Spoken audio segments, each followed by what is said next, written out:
શું તમે વૃક્ષાસનમાં વારંવાર પડી જાઓ છો? તો ગભરાશો નહીં મિત્રો. આ સંતુલન તમારા સ્નાયુઓનું નહીં, પરંતુ તમારા મગજનું છે.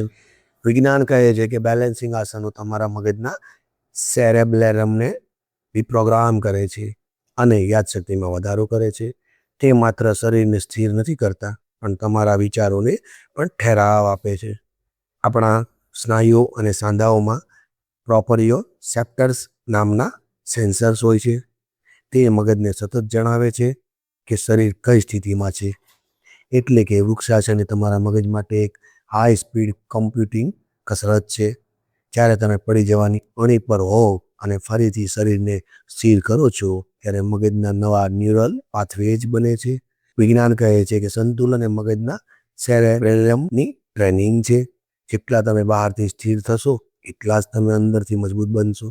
સંતુલન સાધતા શીખો, જીવન આપોઆપ સંતુલન થઈ જશે. જો મિત્રો ગમ્યો હોય તો લાઈક કે શેર ના કરો તો ચાલશે, પરંતુ એકવાર જરૂર ને જરૂર જીવનમાં ઉતારો અને ટ્રાય કરો. રામ રામ, જય સિયા રામ, ભારત માતા કી જય.